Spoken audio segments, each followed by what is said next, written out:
गृहस्थाश्रम की सीढ़ी पर चढ़ते नहीं हैं उनकी जिंदगी सार्थक हो जाती है। हम मोबाइल के चक्कर में, बच्चों को प्रेम करने के चक्कर में, स्नेह करने के चक्कर में बच्चों को मोबाइल दे दो, मांगा ये दे दो, मांगा वो दे दो, मांगा ये दे दो, मांगा वो दे दो। हम बच्चों की केवल पूर्ति करते जाते हैं, उनकी जिद को पूरा करते करते जाते हैं। हम बच्चों की जिद पूरी कर रहे हैं, पर यह अंदाजा हम लगा कर नहीं बैठे कि हम हमारी जिंदगी को लात मारते चले जा रहे हैं।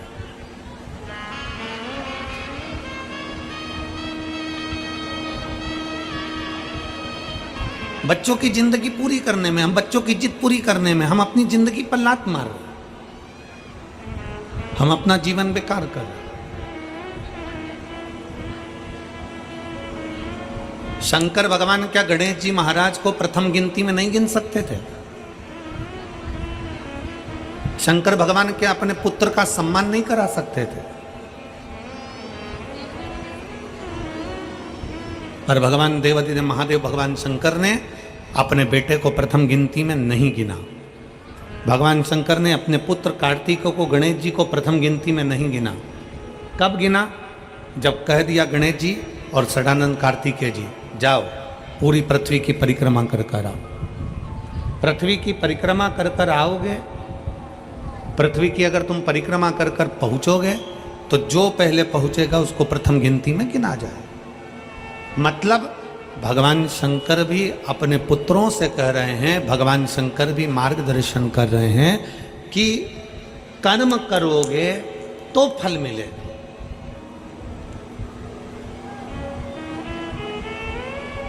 आज का व्यक्ति क्या करता है कि मैं सिंहासन पर बैठा हूं तो मेरा बेटा सिंहासन पर बैठे, मैं अगर आमदार बनाऊं, मैं अगर खासदार बनाऊं, मैं अगर विधायक बनाऊं, मैं अगर सांसद बनाऊं तो मेरा बच्चा भी विधायक और सांसद बने, मैं अगर किसी पार्टी का या किसी चीज का अध्यक्ष बनाऊं तो मेरा बच्चा भी अध्यक्ष बने, मैं अगर ऐसा हूं, मैं राजनेता हूं, मैं मंत्री हूं, संतरी हूं, कलंतरी हूं, मैं कोई पदाधिकारी हूं तो मेरा बेटा भी इस स्थान पर बैठे।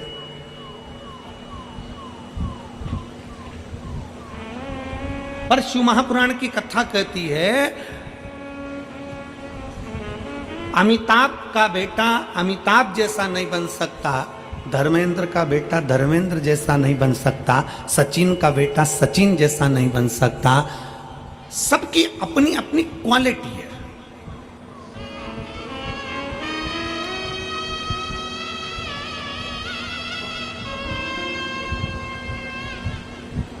सबका अपना अपना कर्म है।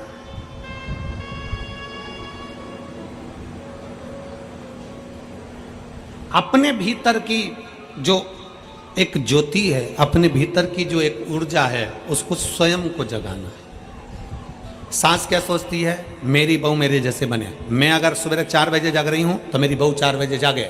मैं अगर 6 बजे जाग रही हूँ, मेरी बहू 6 बजे जागे। मैं इतना काम कर लेती हूँ, घर में लिपाई पुताई, दरवाजा ये वो सब साफ कर लेती हूँ, बर्तन भांडे सब कर लेती हूँ, मेरी बहू भी करे। मैं अगर इतना कपड़ों पे प्रेस कर लेती हूँ, मेरी बहू भी करे। मैं अगर ये कर लेती हूँ तो मेरी बहू भी करे। हमारा निवेदन है, सचिन तेंदुलकर का बेटा सचिन तेंदुलकर नहीं बन सकता, दुनिया में किसी का बेटा उसके जैसा नहीं बन सकता, तो तुम किससे आस लगा कर बैठी हो कि बहू तुम्हारी जैसी बन जाए? निवेदन है, जो बहू आज के समय में आ रही है, जितना कर रही है, भगवान को धन्यवाद देना कि बहुत अच्छी भेजी है जो अच्छा कर रही है। बहुत अच्छी बहू है जो इतना कर रही है। आने वाले समय की जो तुम्हारे छोटे छोटे पोता पोती है ना, इनकी जो जगत जननी आएगी ना, जगदम्बा, तब मालूम पड़ेगा।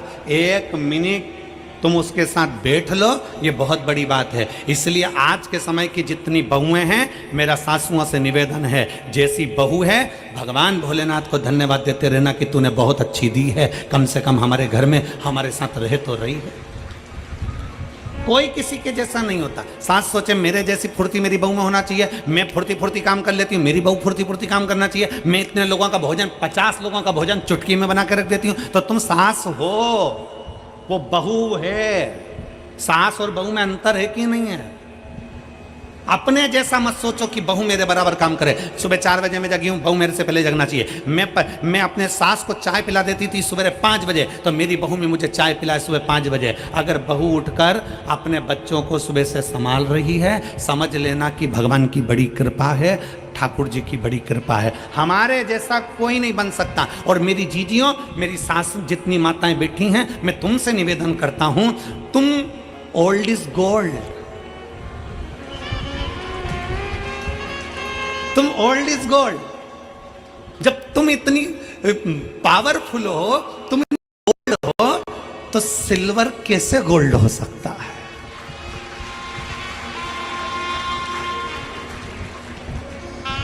मेरा बुजुर्ग माताओं से निवेदन है, सास ये ना सोचे कि मेरी बहू मेरे जैसी बने, मेरी बहू मेरे जैसा काम करे, मेरी बहू मेरे जैसा, ना ना ना ना, कोई किसी के जैसा नहीं हो सकता। समय की अवस्था में जो परमात्मा ने जन्म दिया है, एक कलेक्टर अपने बेटे को भी कलेक्टर बनाना चाहता है, पर जैसा पिता कलेक्टर है, बेटा कलेक्टर बन तो जाएगा पर बाप की होड़ नहीं कर पाएगा। ये नीति है। एक बाप सीए है, अपने बेटे को सीए बनाना चाहता है। एक पिता इंजीनियर है, अपने बेटे को इंजीनियर बनाना चाहता है। एक पिता थानेदार है, अपने बेटे को थानेदार बनाना चाहता है। पर निवेदन है, उसके जैसा नहीं बन सकता, क्योंकि उसने अपनी जिंदगी में परमात्मा से जो प्राप्त कर कर लाया था, वो केवल उस अकेले को मिला था। तुम्हारे जैसा गुण किसी दूसरे को नहीं मिला, तुम अकेले को मिला। तुम दूसरे से क्या होड़ करना? अपने बच्चों को सतमार्ग दिखाना, अपने बच्चों को सत्संग में ले जाना, अपने बच्चों को भगवत स्मरण में ले जाना, ये हमारे आने वाले समय को हम अच्छा बनाने का प्रयास करें, श्रेष्ठ बनाने का प्रयास करें। भगवान शंकर चाहते तो गणेश जी महाराज को प्रथम बना देते, पर भगवान शंकर ने गणेश जी को प्रथम नहीं बनाया। कब बनाया? गणेश जी जाओ पूरी पृथ्वी की परिक्रमा कर कर आओ, षडानन कार्तिकेय जाओ पूरी पृथ्वी की परिक्रमा कर कर आओ। अपना कर्म पूरा करोगे तो अपने आप प्रथम गिनती में गिने जाओगे। कर्म पूरा नहीं करोगे और तुम सोचो कि मेरे पिताजी के पास तो बहुत सारा धन है, मेरे मम्मी के पास तो बहुत सारा गोल्ड है, मेरे परिवार में तो बहुत दौलत है, मेरे परिवार में तो बहुत धन है। श्री शिवाय नमस्तुभ्यम ये वो मंत्र है जो ये बता देता है कि तुम्हारे परिवार में कितना भी धन हो, पर तुम भगवान का जो नाम जाप करते हो, तुम भगवान का जो भजन करते हो, उसके बल से तुम्हारी किस्मत का भी धन तुम्हारे को प्राप्त होगा। तुम दूसरे पर आश्रित होकर नहीं, स्वयं पर प्रबल होकर बढ़ने का प्रयास करिए। स्वयं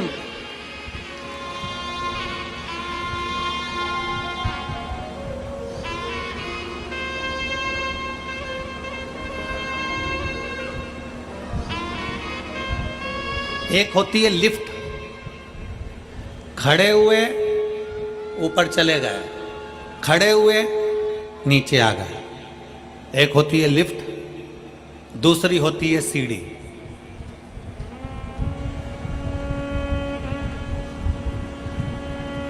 तीसरे नंबर पर है पांव, अपने चरण।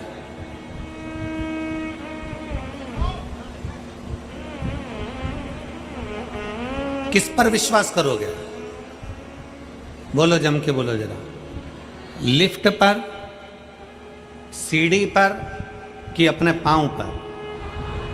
अपने पांव पर। अगर हमारे चरण भगवान ने अच्छे दिए हैं और हम में अगर बल दिया है तो कितनी भी सीढ़ी ऊपर चढ़ सकते हैं। किसी की लिफ्ट की जरूरत नहीं है, किसी की लिफ्ट की। अपने चरण पर बल रखिए। मैं चढ़ सकता हूं, मैं जा सकता हूं।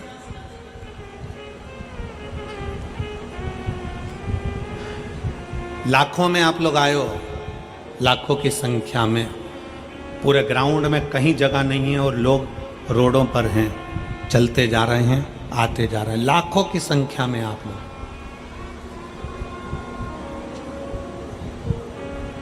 किसके भरोसे आए? कोई हम उतरेंगे और कोई हमको लिफ्ट दे देगा और यहाँ कथा स्थल तक छोड़ देगा, किसी के भरोसे आए हो? जम के बोलो जरा। नहीं। क्या सोच कर आए थे? कथा सुनने जा रही हूं, शिव महापुराण की कथा है, कुबेरेश्वर बाबा कथा को सुनाने का आया है, कुबेर भंडारी की कथा है, कथा को सुनना है। और ये सबको मालूम है कि कम से कम आधा किलोमीटर 1 किलोमीटर दूर गाड़ी रुक जाएगी। बोलो सही है कि गलत है? सब तैयारी में रहते हैं। सबको मालूम है कि मुझे इतनी दूर रोक दिया जाएगा, लिफ्ट भी नहीं मिलेगी। आप समिति पर आश्रित होकर नहीं आए, आप सीहोर वाले महाराज पर आश्रित होकर नहीं आए, आप किसी अड़ोसी पड़ोसी पर आश्रित होकर नहीं आए हो। आप किस पर आश्रित होकर आए हो? आप अपने स्वयं पर आश्रित होकर आए हो कि मैं चलकर कथा के पंडाल तक जा सकती हूं, इतना मुझ में बल है। स्वयं की आश्रितता। जब आप स्वयं आश्रित हैं, अपने आप पर आश्रित हैं, तो दुनिया से क्या आस लगाना?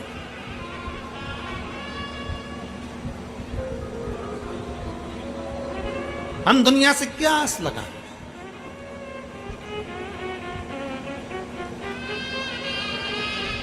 आप सबसे निवेदन है, जितने बैठे हो, अपनी सास तुमको क्या देगी उससे आस मत लगाना। तुम्हारा ससुर तुमको क्या देगा तुम उससे आस मत लगाना। तुम्हारा देवर क्या देगा उससे आस मत लगाना। तुम्हारा जेठ क्या देगा उससे आस मत लगाना।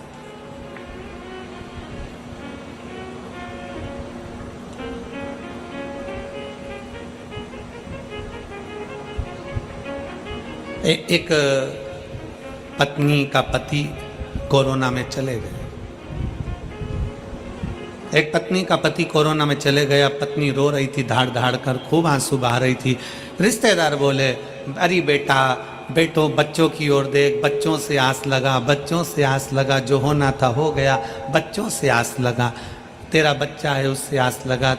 अब कोरोना में पति चले गया, 2-4 साल बाद 2-3 साल निकले और बेटे का एक्सीडेंट हो गया, बेटा भी चले गया। अब परिवार वाले बोले, अरे बेटा परमात्मा से आस लगा, अरे बेटा परमात्मा से आस लगा, अरे बेटा कोई अपने शरीर को समाप्त कर देता है क्या, परमात्मा से आस लगा। इतने में बहू ने आंख में जल भरकर अपने रिश्तेदारों से कहा, जो तुम आज बोल रहे हो, पहले बोले कि पति से आस लगा, फिर बोला कि बच्चों से आस लगा, आखिरी में कहते हो परमात्मा से आस लगा। जो तुम अब बोले हो, अगर ये पहले बोल देते तो मैं सबसे आस छोड़कर उस भगवान शंकर से आस लगा कर बैठ जाती। अंतिम आस है शिव, अंतिम बिंदु है शंकर।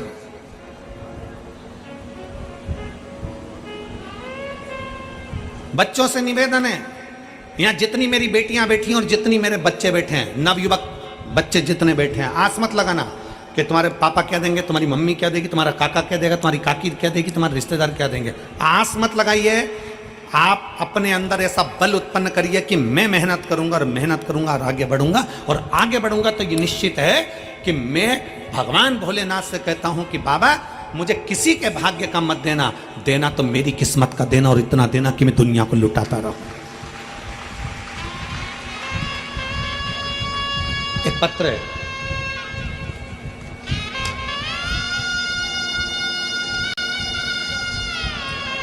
मेरा नाम आमोद चौहान, पत्नी श्री प्रदीप कुमार चौहान, निवासी शरुत्रीपुरम,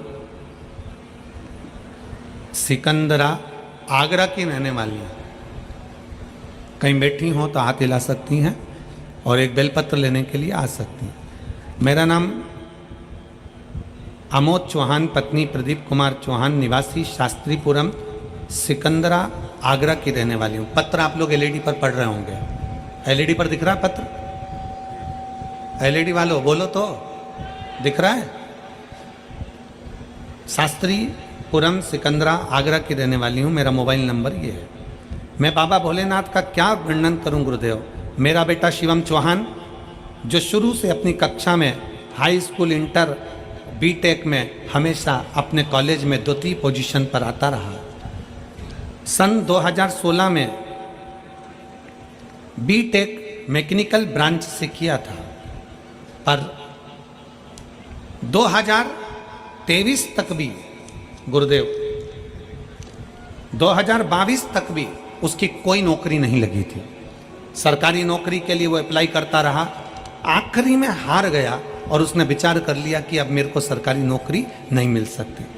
हमने हमारे बच्चे से कहा कि तू चिंता क्यों करता है। वो सियोर वाला महाराज कहता है कि अपनी मेहनत को 4 गुना कर, पढ़ाई को और बढ़ाओ, मेहनत 4 गुनी करो, पढ़ाई बढ़ाओ और धीरे धीरे ऐसी मेहनत करो कि बाबा तुम्हारा हाथ पकड़ेगा।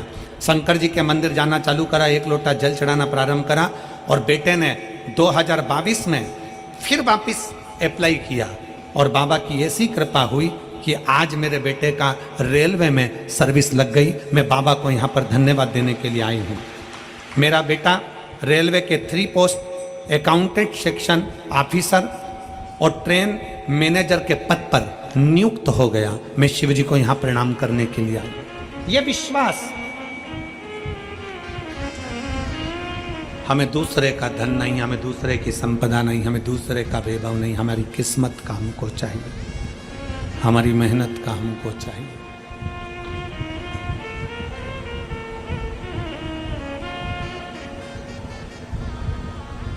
अपनी मेहनत का करिए। एक गीत बहुत पहले लोग गुनगुनाते थे कि दुनिया में हम आए हैं तो, जम के बोलो जरा, दुनिया में हम आए हैं तो जीना ही पड़ेगा। संसार में आने के बाद में ये विचार छोड़ दीजिए कि आपको कोई कुछ देगा। संसार में मृत्यु लोक में आने के बाद ये विचार कर लीजिए कि दुनिया आपसे लेगी। और भगवान से भी यही प्रार्थना करना, मेरे ओगढ़दानी भगवान शंकर से ये प्रार्थना करना कि मुझे ऐसा बनाकर रखना कि मैं दुनिया को देता रहूं, दुनिया को देता रहूं। मेरे हाथों में वो बल देना, मेरे हाथों में वो धन देना। अभी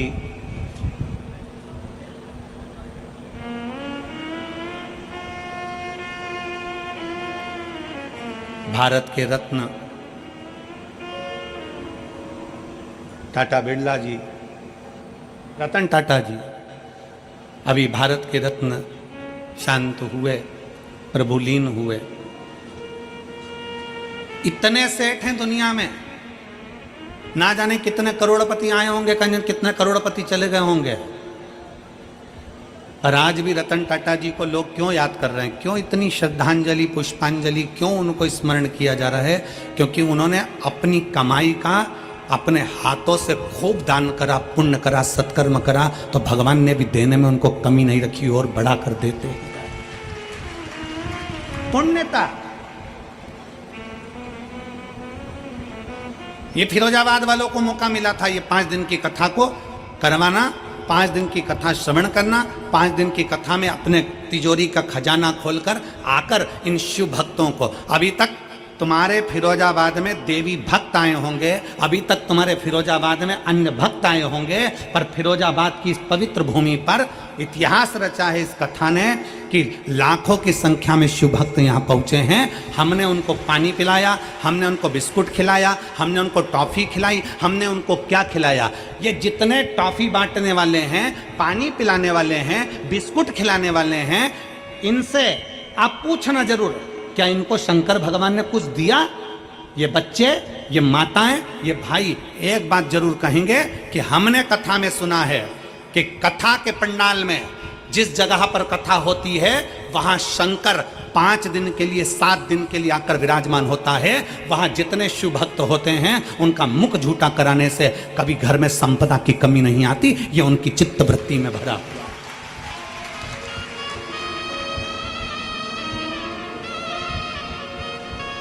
मौका मिला था हाथों से खिलाने का, पिलाने का, आओ पानी पिला। हम देख रहे थे, कल यहाँ से जा रहे थे, जब हम देख रहे थे लोग पानी के बड़े बड़े टंके, नीले कलर की टंकियाँ लोडिंग गाड़ियों में रखकर जग से लोगों को प्लास्टिक के डब्बों से पानी पिला रहे थे। हमने उनको देखकर अपना थम दिखाया, बहुत बढ़िया, ये जिंदगी की सार्थकता है तुम्हारी।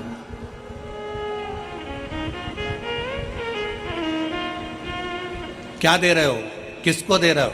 अपना कर्म करो और भगवान भोलेनाथ से कहना कि मुझे किसी दूसरे के भाग्य का मत देना। मेरे शंकर, मेरे ओघड़दानी, मेरे शिव, मुझे दूसरे के भाग्य का मत देना। मेरे बाबा अगर देना, मेरे शंभू, मेरे शंकर अगर देना तो तुम मेरे भाग्य का देना। शंकर भगवान महादानी कहलाते हैं। शंकर भगवान को महादानी कहा जाता है। पर भगवान शंकर ने एक ही बात कही कि गणेश जाओ परिक्रमा कर कर आओ, कार्तिकेय जाओ परिक्रमा कर कर आओ। क्योंकि जो बच्चा मेहनत करता है, जो बच्चा मेहनत से आगे बढ़ता है, जो व्यक्ति अपनी लगनता और अपनी मेहनत से आगे बढ़ता है, उसका पांव खींचकर कोई गिराने वाला पैदा नहीं हो पाता है, वो आगे ही बढ़ता चला जाता है। किसकी सामर्थ्यता? आप अपनी लगन से आगे बढ़ो, आप अपनी मेहनत से आगे बढ़ो, आप अपनी कर्म से आगे बढ़ो, और जितना कर्म कर कर आगे बढ़ सकते हो उतनी जिंदगी का सुख पाओगे।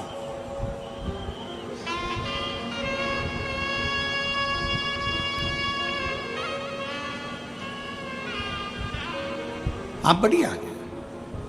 विदुर जी महाराज की धर्म पत्नी सुलभा, जिनके माता पिता ने उनको पार्थिव लिंग का पूजन करना बताया। पार्थिव लिंग का पूजन, विधान, नियम। कई लोग कहते हैं सियोर वाले महाराज के पास कोई काम नहीं है, बस वो एक ही काम बताता है, बेलपत्री को ऐसे चढ़ाना, भस्म को ऐसे लगाना, जल को इधर खड़े होके चढ़ाना, कहीं कमल गट्टा चढ़ा देना, कहीं काली मिर्च चढ़ा देना, कहीं सरसों का फूल चढ़ा देना, कहीं शमी पत्र चढ़ा देना, कहीं बेलपत्र चढ़ा देना, कहीं अशोक सुंदरी पे चढ़ा देना, कहीं इस पे चढ़ा देना। सियोर वाले महाराज के पास कोई काम नहीं है, बस कुछ ना कुछ उपाय बताते रहते हैं। उनकी कथा में तो केवल लोग कह देते हैं बोलने वाले, उनकी कथा में केवल टोटका मिलता है। हम कहते हैं टोटका मिलता है, पर एक बार दिल से कर कर तो देखो, फिर वो महादेव भी मिलता है। कौन कहता है? आप दिल से कर कर तो देखो। केवल सियोर वाला महाराज नहीं बता रहा है कि क्या कैसे करना है। हमारे यहाँ डॉक्टर के पास जाइए, डॉक्टर से कहना डॉक्टर साहब मेरे शरीर में कष्ट है, डॉक्टर साहब मुझे ये बीमारी हो गई, मेरे शरीर में कष्ट हो गया। बोलो, आप यहाँ इतने बैठे हो, डॉक्टर के पास जाओगे तो डॉक्टर क्या कहेगा? मैं ये 4 गोली लिख रहा हूँ, ये वाली गोली सुबह खाना, ये गोली शाम को खाना, ये दिन में खाना। इस गोली को गर्म पानी से लेना, इस गोली को दूध से लेना, इस गोली को खाली पेट लेना। बोलो, बोलता है कि नहीं बोलता? बोलो, जम के बोलो जरा। बोलता है ना? इस गोली को खाली पेट खाना, रात को खाना, दिन में खाना, सुबह खाना। तो क्या डॉक्टर टोटका बता रहा है? डॉक्टर टोटका बता रहा है? केवल गोली खाने का तरीका बता रहा है। उसी तरह शिव महापुराण में वेद व्यास जी ने 18 पुराण में कहीं पर भी मेरे वेद व्यास जी ने कोई उपाय नहीं बताया, पर शिव महापुराण में वेद व्यास जी ने एक एक चीज लिख दी। क्यों? क्योंकि ब्रह्मा ब्रह्म लोक में है, भगवान विष्णु वैकुंठ लोक में है, भागवत मेरे भगवान कृष्ण की है, राम कथा मेरे राम जी की है, शिव पुराण, स्कंद पुराण, कुर्म पुराण, जितनी भी पुराण हैं उस पुराण में शंकर का तत्व है। इसलिए शिव महापुराण में मेरे भोले बाबा के लिए वेद व्यास जी ने एक एक चीज लिख दी कि ऐसा करने से ऐसा होगा। मतलब दवाई खाना है, एक साथ मत खा जाना, उसके खाने का तरीका है। उसी तरह शंकर को बेलपत्र चढ़ाने का तरीका है, शिव को जल चढ़ाने का तरीका है, शंकर को रिझाने का तरीका है। उस तरीके से रिझाओगे तो शिव सुन ले, उस तरीके से रिझाओगे तो शंकर सुनेगा।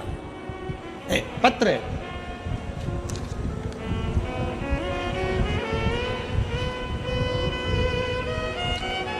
देखिए, अब तरीके से अगर शंकर को रिझाया जाए तो मैं आयुष शर्मा, सुदामा नगर जलेसर रोड, फिरोजाबाद का निवासी हूँ। मैं कक्षा 11th का छात्र हूँ। मेरा मोबाइल नंबर ये है, कहीं बैठे हों तो हाथ हिला सकते हैं। आयुष शर्मा, सुदामा नगर जलेसर रोड, फिरोजाबाद। मेरा मोबाइल नंबर ये है। गुरुदेव, 1 लोटे जल का मैं क्या वर्णन करूं गुरुजी। मेरे पिताजी को 10 साल से चर्म रोग उनके हाथ पैर में आ गया। गुरुदेव, हाथ पैर में जो चर्म रोग था वो साधारण रोग नहीं था। उनके हाथ की उंगलियों से, पाँव में से गंदा पानी निकलता रहता था। पड़ोस के लोग उनके पास बैठना पसंद नहीं करते थे। हम 3 भाई बहन, माता पिता जैसे तैसे पढ़ाई करा और अपना जिंदगी जिया। गुरुदेव, पिताजी का इलाज हमने आगरा के संजीवनी अस्पताल में कराया। संजीवनी अस्पताल में इलाज करवाया। डॉक्टर ने बोल दिया यह रोग आजीवन रहेगा, इस रोग को समाप्त नहीं किया जा सकता। हाथ में से, पाँव में से गंदा पानी निकलता था और धीरे धीरे हाथ पैर बेकार होते चले जा रहे थे। डॉक्टर ने बोल दिया बच्चों से दूरी बनाकर रखना, इनके झूठा मत खाना, इनका पानी मत पीना। इस तरह से डॉक्टर ने बोल दिया। हमारे सारे रिश्तेदार, पड़ोसी, सब ने संबंध तोड़ दिया। गुरुजी, एक दिन हम आधार कार्ड निकलवाने के लिए CSC सेंटर, जन सेवा केंद्र पहुंच गए। वहाँ पर पहुँचते ही हमने अपना आधार कार्ड निकलवाना चाहा, तो वहाँ पर जो भैया बैठे थे आधार कार्ड निकालने वाले, उन्होंने पिताजी को देखा, उनके हाथों से गंदा पानी निकल रहा था, पाँव से गंदा पानी निकल रहा था, तो वो देखकर समझ गए कि इनको कोई बड़ा रोग हो गया। गुरुजी, उन भैया ने हमसे कहा, जो कि आधार कार्ड बना रहे थे, उन्होंने कहा तुम सियोर वाले महाराज की कथा सुनते हो? हमने कहा नहीं। एक काम करो, तुम्हारे पिताजी को रोग ज़्यादा हो गया है, तुम सियोर वाला महाराज की कथा सुनना प्रारंभ करो। गुरुजी, हम आपको नहीं जानते थे। हमने आपकी पहली कथा उन आधार कार्ड बनाने वाले CSC सेंटर जन सेवा केंद्र के भैया के कहने पर सुनी। पहली बार कथा सुनकर आपने शंकर के मंदिर में जाने का बोला। हम शंकर के मंदिर में जाना चालू करें, पर हमसे लोग दूरी बनाते थे, मेरे पिता से दूरी बनाते थे। परंतु मेरे पिता नहीं जा पाए, हम जाकर शिव को जल चढ़ाते, वो जल लाकर हमारे पिताजी को देते। 10 साल से बीमारी थी गुरुदेव, हम जल लाकर पिताजी को देते, उनके पूरे शरीर पर लगवा देते, जल उनको पिला देते।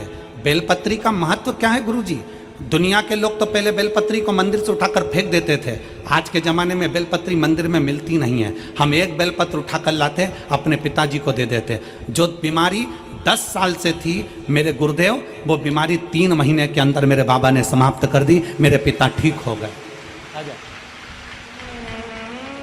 मेरे पिता ठीक हो गए और बाबा ने ऐसी कृपा करी गुरुदेव कि हमारा जो लाखों रुपया लग रहा था, सब सारा रुपया बाबा ने बचा दिया और 10 साल से जो बीमारी थी वो 3 महीने के अंदर ठीक हो गई। अब उनके हाथ पैर से पानी नहीं निकलता और उनका शरीर पूरा की पूरा ठीक हो गया। श्री शिवाय।